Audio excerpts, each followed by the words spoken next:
ሁለቱም አንዶኑ ዛሬ ሁለቱም አንዶኑ ዛሬ በእግዚአብሔር በሕያው ቃሉ። ሰርግ ደስታም ስጋትም ሲሆን የተመለከትነው በዚህ ሰርግ ነው። ሰው እንዴት ሲያገባ ሰዎች ደስም ይላቸዋል፣ ስጋትም ያድርባቸዋል።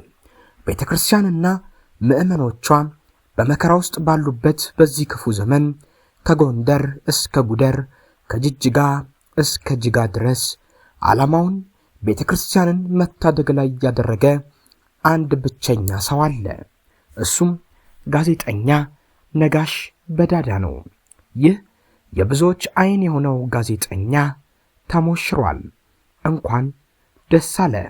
ታዲያ በርካቶች ነጋሽ ማግባቱ ቢያስደስታቸውም ስጋት የሆነባቸው ግን አንድ ነገር አለ። እሱም ትዳር ትልቅ የፈጣሪ ተቋም ነውና ጋዜጠኛ ነጋሽ አሁን ትዳር ሲይዝ የትናንቱን ለቤተ ክርስቲያን ተሟጋችነቱን እስር እንግልት አለመፍራቱን ይቀጥላል ወይስ አልያም ቁጥብ ይሆናል በሚል ስጋታቸውን እየገለጹ ይገኛሉ። ጋዜጠኛ ነጋሽ በዳዳ ጫላና የትዳር አጋሩ ወይዘሪት ምስክር በትዳር በቤተ ክርስቲያን ሥርዓት ተጣምረዋል። እንኳን ደስ አላችሁ። ጋዜጠኛ ነጋሽ በዳዳ ጫላ ውድ የሆነ ኢትዮጵያዊ፣ ጥንቅቅ ያለ ኢትዮጵያዊ ለዛ ያለው ጋዜጠኛ ነው። እንቁ የሆነ የቅድስት ኦርቶዶክስ ተዋሕዶ ልጅ፣ የክፉ ቀን ጠበቃ፣ ልበቀናው ጋዜጠኛ ነጋሽ በዳዳ አባቶቻችን ጋብቻ የባረከ እግዚአብሔር አምላክ ጋብቻችሁን ይባርክ፣ የትዳር ዘመናችሁም የተባረከ ይሁን በሉልን። ስለ ቤተ ክርስቲያን ለሕይወቱ የማይሰስተው የቤተ ክርስቲያን ድምፅና አለኝታ የሆነው ጋዜጠኛ ነጋሽ በዳዳና ዋ ሙሽራ ምስክር ደረጀ በቅድስት ቤተ ክርስቲያን ሥርዓተ ጋብቻቸውን ፈጽመዋል። ይህን ጋብቻ የተመለከቱ የኦርቶዶክስ እምነት ተከታይ ምዕመናንም ሁለት ስሜት ታይቶባቸዋል። የመጀመሪያው በሚወዱት በሚሟገትላቸው ልጃቸው ነጋሽ ትዳር መመስረት ደስታና ፈንጠዝያ ሲሆን፣ ሁለተኛው ደግሞ የሚወዱት ሃይማኖታቸውን የሚሟገትላቸው ይህ ወጣት ጋዜጠኛ አሁን ሲያገባ የበፊቱ ወኔው፣ የበፊቱ ለዓላማ ጽናቱ፣ የበፊቱ አለመፍራትና ለእስር ለእንግልት ምንም የማይፈራ ወደ ኋላ የማይል ሰውነቱን አሁን በትዳር ምክንያት ፈራ ተባ እያለ ይቀንስ ይሆን ወይ ብለው ተጨንቀዋል። በዚሁ አጋጣሚ የቅድስት ተዋሕዶ ልጆች የማንንም ዘረኛ ወዘኛ ፖለቲከኛ እንዲሁም ሌሎች ብዙ ማህበረሰቡን የሚያጋጩ የሚነክሱ ዩቲዩበሮች በሞሉባት በሀገራችን ኢትዮጵያ ልክ እንደ ነጋሽ አይነት ለሀገር፣ ለወገን፣ ለቤተ ክርስቲያን፣ ለምዕመናን፣ ለሕዝብ ጠበቃ የሆነን ጋዜጠኛ ማግኘት መታደል ነው። የጋዜጠኛ እንደተፈራው ትዳር በመመስረቱ የነገ ሕይወቱን እያሰበ ፈራ ተባ ካለ ግን እነዚህ ምዕመናን የፈሩት ይደርሳል ማለት ነው።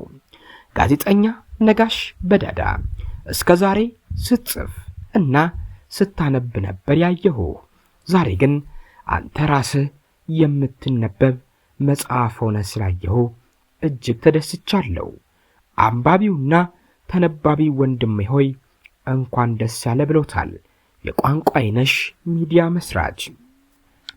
ብቸኛው የኢትዮጵያ ኦርቶዶክስ ተዋሕዶ ቤተክርስቲያን ድምጽ ነው ይሉታል ጋዜጠኛ ነጋሽ በዳዳን። በቤተክርስቲያን ስም የተከፈቱና ለቤተክርስቲያን እንታገላለን የሚሉ አልቆ መሳፈር የሌላቸው የዩቲዩብና የሶሻል ሚዲያ አካውንቶች ቢኖሩም አብዛኞቹ ከጀርባቸው ግለሰብን ያዘሉ እንጂ የቤተክርስቲያን አይደሉም። ልክ ፖለቲከኞች የግል ተከፋይ አክቲቪስቶች እንዳሏቸው ሁሉ እነ አቡነ ከሌ እነ አባ ከሌም ውዳሴ የሚያዘንብላቸው ዩቲዩበር አሰማርተዋል።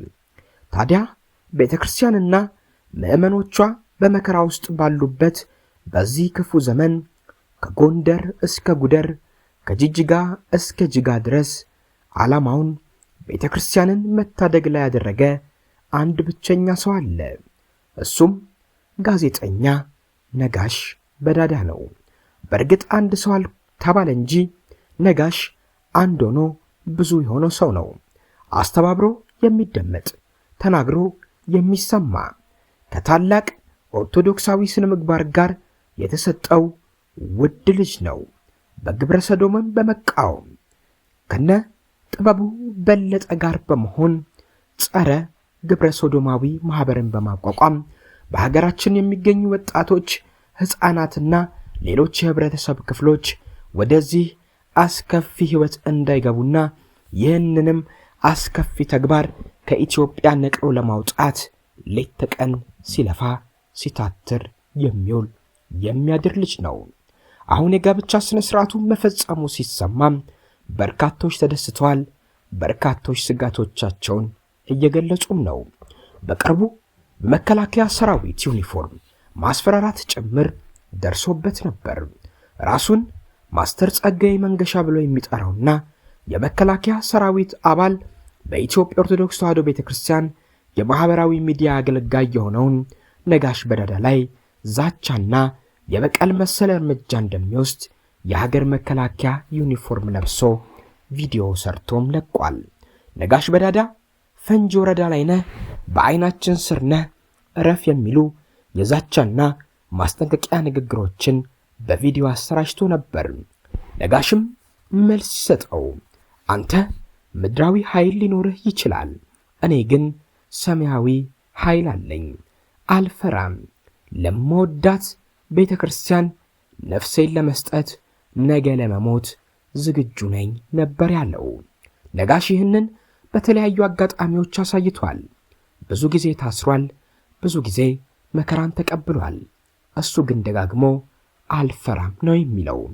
ታዲያ አሁን በትዳር ሲጣመር፣ ቀጣይ ደግሞ በልጅ ሲባረክ ይህንን የማይፈራ ማንነቱን እያጣ ይመጣል በሚል ነው በርካቶች ስጋታቸውን እየገለጹ የሚገኙት። ጋዜጠኛ ነጋሽ በዳዳ እንኳን ደስ አለህ፣ እንኳን ለዚህ ቀን አበቃ፣ ትዳርህ የአብርሃምና የሳራ ይሁን ለማለትም እንወዳለን።